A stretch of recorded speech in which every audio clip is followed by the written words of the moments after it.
Why do I have to take you with us? We're going on a family trip. You're not my real family, so you're staying behind. Kyle's words left Ryan in disbelief. It had been just a few months since Steve, who had been adopted as a child, passed away. Ryan, orphaned by his parents, was taken in by my biological son Kyle and his wife. Kyle, who had always looked down on Steve, had come to rely on him after I refused to provide financial assistance. Out of gratitude, Kyle took in the remaining Ryan. However, Kyle's words were a complete lie. His real aim was to exploit Ryan's vulnerable state after losing his parents and take everything from him. For Kyle and his wife, Ryan's existence was nothing but a nuisance after they had swindled his inheritance. They trampled on Ryan's heart with sweet words of being real family only to discard him like this. When I visited Kyle's house, I found Ryan crying in a dimly lit room. "Where are your dad and mom?" I searched for my son and his wife, but they were nowhere to be found. Confused, Ryan muttered through sobs. "They said they're going to Hawaii with family only." That's how I came to learn about the treatment Ryan had been subjected to. Using a child to fulfill their desires and then hurting his heart, my son and his wife were beyond forgiveness. I see, if that's the case. I decided, embracing Ryan, who looked up at me with teary red eyes. I was determined to make Kyle and his family experience the betrayal they had inflicted. My name is Holly. I'm a 58-year-old part-time employee at a local supermarket. I've been living alone in the house my husband left behind after he passed away 20 years ago. Just as he had entered his 40s, a time when he should have been in the prime of his working life. He always cared for his health, but an unexpected illness was discovered during a company health checkup. Treatment began immediately under a doctor's supervision. However, the disease progressed faster than we had anticipated. Within a year, my husband was gone. The sudden event shocked me and our two sons. Steve, our adopted son, took it particularly hard, spending days without eating or drinking in his grief. Although not our biological child. We had cared for Steve since he was very young, after his biological mother could no longer raise him. Even though he wasn't our biological child, we had cared for him since he was very young. Perhaps because of that, Steve accepted us without any resistance. Although Kyle was our eldest son, we loved both of them just the same. Despite knowing about his origins, Steve bonded well with us, willingly helping out around the house. Although despised by the selfish Kyle, Steve always acted cheerfully, even towards him. My husband deeply loved the kind-hearted Steve and raised him as his own. The loss of my husband thus deeply affected Steve, causing us all great pain. For a while, Steve couldn't speak properly, but one day, he seemed to recover. Not that he had truly moved on. But he had accepted my husband's death and thought about what he could do next. Steve decided to support the remaining family members, me and Kyle. He dedicated himself to his studies, earning a scholarship to a national university. Despite his age, he continued to focus solely on his education. Eventually, Steve founded his own IT company in his 20s. Quickly building a fortune. Around that time, Steve got married and had a son. Steve's wife was kind and caring, always looking out for me. My grandson, Ryan, was bright and gentle, much like Steve. Meanwhile, Kyle also married, and his daughter, Juliana, was born. Contrary to Steve's wife, Kyle's wife Yasmin was haughty and arrogant. Spoiled from birth, Juliana grew up selfish and inconsiderate. Despite having a daughter, Kyle frequently changed jobs due to his confrontational nature. He wouldn't hesitate to create problems, whether with his bosses or the company president. Despite his unstable employment, Yasmin's spending habits put a strain on their finances, often leading them to ask me for money. Given Juliana's situation, and unable to refuse them, I found myself providing financial support every time. This went on for nearly a decade, to the point where it wouldn't be an exaggeration to say I continued working part-time just for Kyle's family. When Steve found out, he wanted to help Kyle's family financially, offering to cover their expenses in my stead. I tried my best to stop him. Knowing it was about Kyle and Yasmin. I feared they would take advantage of Steve's kindness and lead an even more extravagant life. When I told Steve, he suggested employing Kyle at his company as a way to help, at least.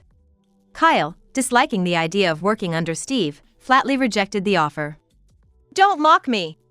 Why should I have to work under someone like you?" Steve had offered out of goodwill, but Kyle lashed out at him unreasonably. However, Steve proposed to bring Kyle on board on equal footing, which I strongly opposed. Yet, the company was prepared to accept this, saying, if it's the boss's request. Knowing Kyle's temperament, Steve took care of him alone to avoid burdening other employees. Despite being hired, there was little Kyle could actually do. He wouldn't make an effort to learn the work, and would throw a tantrum if something displeased him. Steve hired him, anticipating all these issues, so I wouldn't worry. Essentially, this was a way to support Kyle's family under the guise of employment. While I was troubled by Kyle's behavior, an event occurred that made me forget all about it. Steve and his wife were involved in a car accident and didn't make it back. Fortunately, Ryan wasn't there and remained unharmed. However, Ryan ended up losing both his parents at once. Though he was 12, he was still very much a child. His grief reminded me of Steve's from years ago. I intended to take Ryan in at my home. But then, something unexpected happened.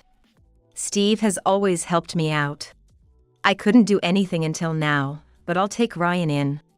Yasmin and I will raise him responsibly. Kyle pleaded to me with tears in his eyes. Moved by Kyle's offer, which was surprising given his previous arrogance and selfishness, I couldn't help but cry. Thinking that Steve's feelings had finally reached Kyle, I couldn't stop my tears.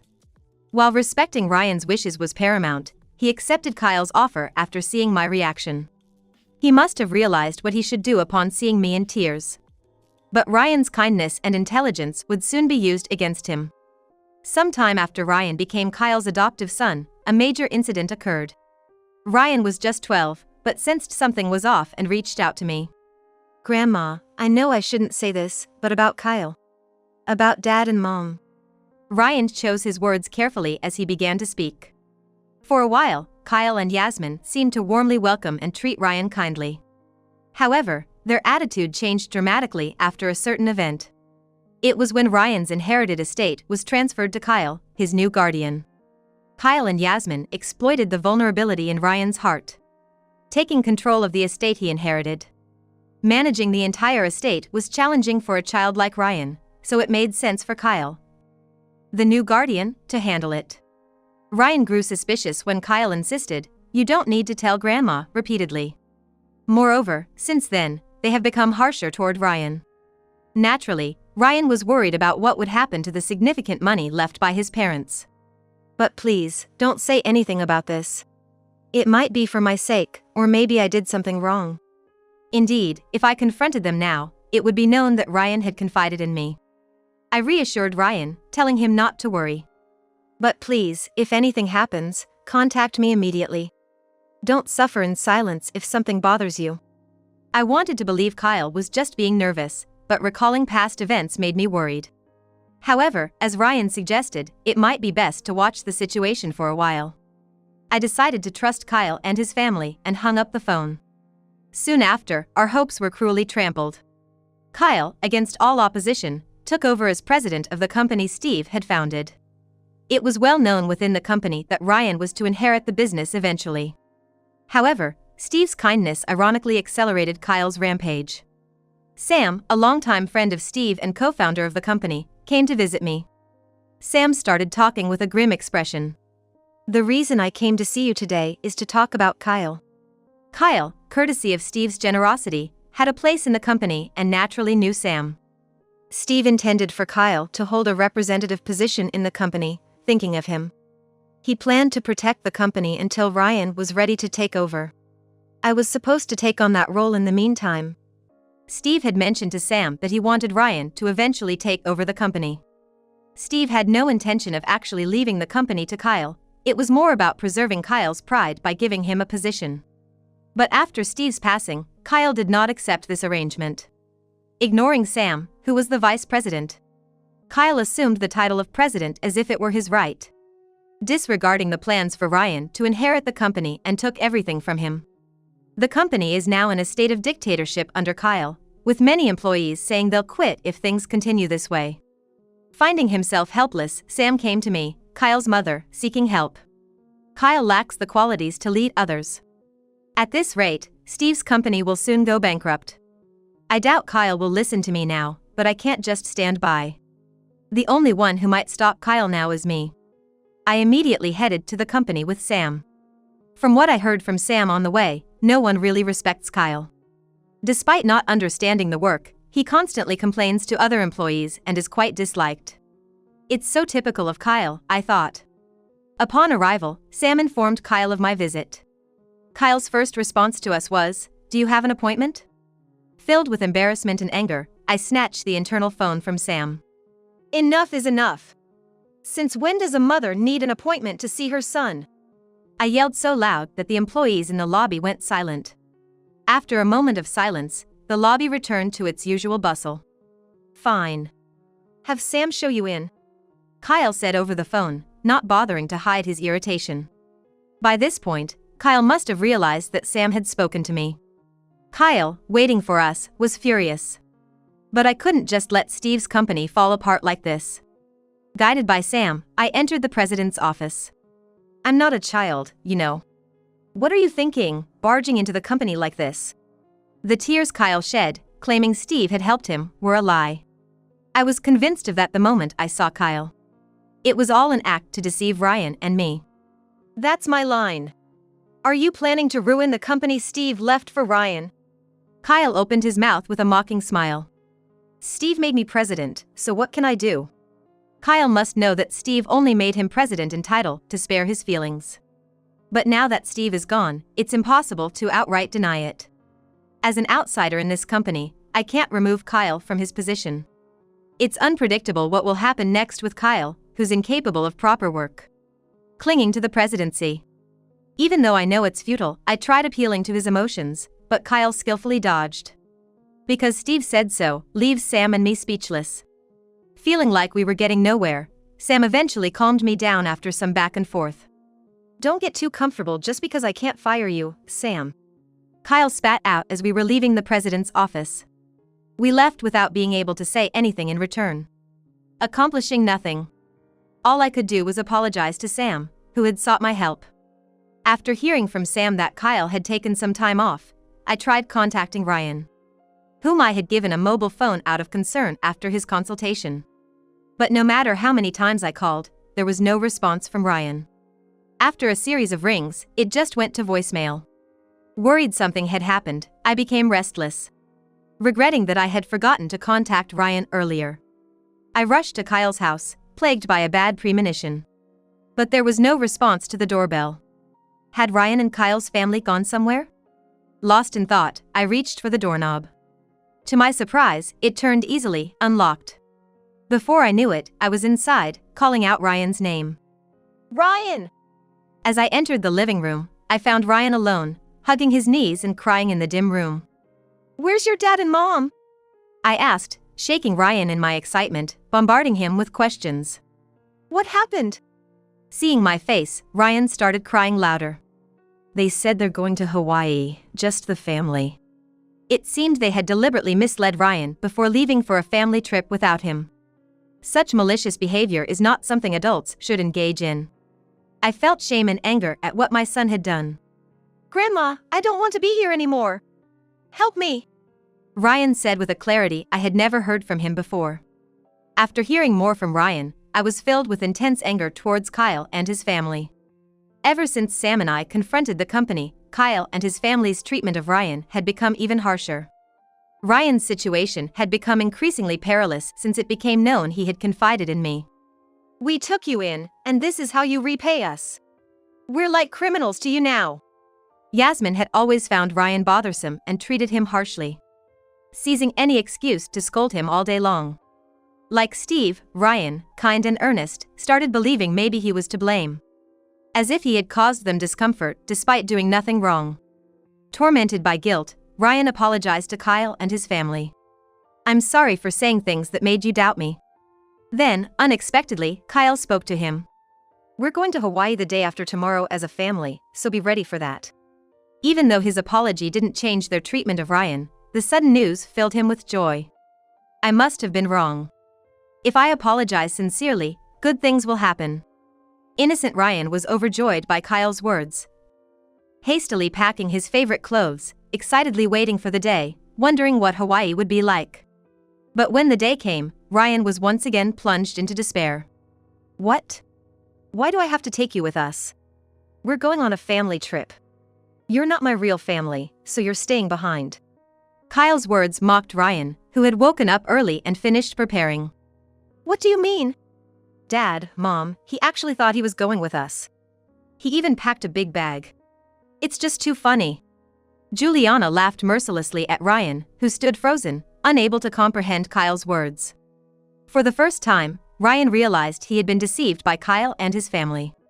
It was a cruel trick, letting him think he was included only to shatter that hope. Though he had endured many forms of mistreatment, this was an undeniable act of malice. While the three of them laughed, Ryan silently cried. Come on, I told you, we're going to Hawaii as a family.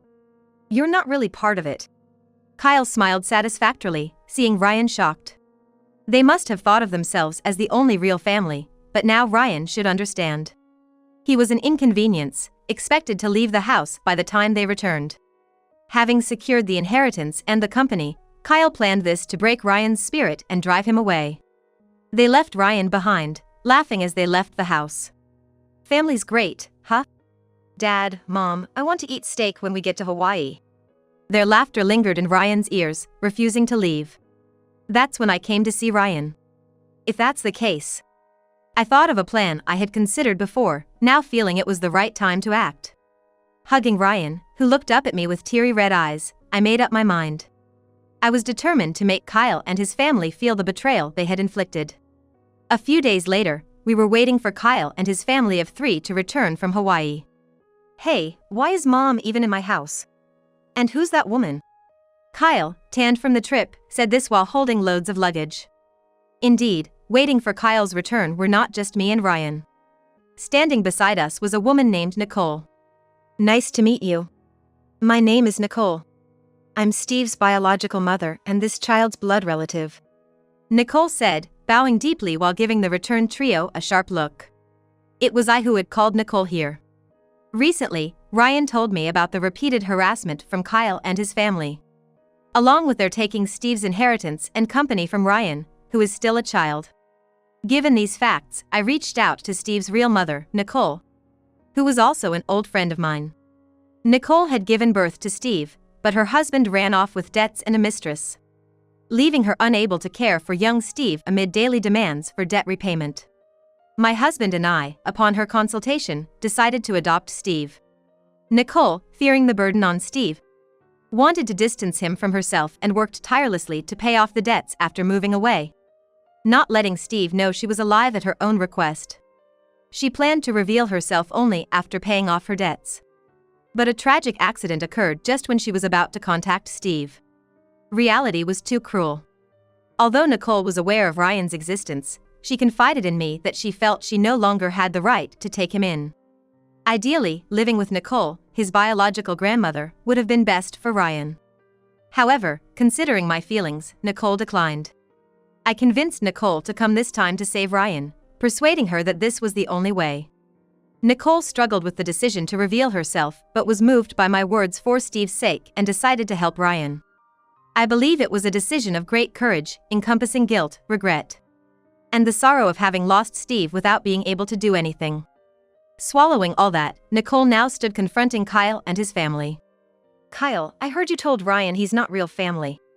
That's clear abuse. Ryan sought my help. Unfortunately, I can't leave him in your care any longer. I threw these confident words at Kyle, who still couldn't grasp the situation, while Nicole nodded silently to my words. Don't understand? Your adoption of Ryan has been dissolved. From today, Ryan will be considered Nicole's grandson, part of her real family, I said, laden with irony, to the 3 of them. Kyle, who hadn't fully grasped my words, continued. You just come here to say that? Please, go ahead, do whatever you want.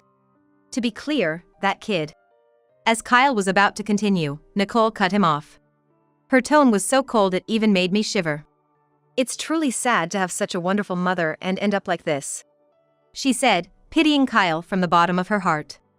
Despite Nicole's words, Kyle and Yasmin remained arrogantly unbothered, as if nothing said mattered to them. It doesn't matter whether you agree or not, but naturally, all of Steve's inheritance and the company now belong to Ryan. Sam will manage the company until Ryan can take over. I explained the facts decided over the past few days while Kyle and his family were enjoying Hawaii. Kyle and Yasmin's faces turned pale, moving from smirks to shock. What did you just say? The inheritance and company belong to Ryan. Don't spout nonsense. Kyle screamed at us, almost lunging, desperate. That's a lie. Impossible. Thieves. Give it all back. Yasmin, too, was shrieking, frothing at the mouth. No matter what they said, the decision had been made. The numerous acts against Ryan were officially recognized as abuse. Nicole now became Ryan's guardian. And naturally, all of Steve's inheritance intended for Ryan was returned to him. Similarly, the company's rights will be entrusted to Ryan, who has a parent-child relationship with Steve. Well, to be more precise, Ryan has always held these rights. I'm not entirely sure about the specifics, but Sam, through the company's lawyer, proved that Kyle had no authority as the president. This reality hit Kyle even harder.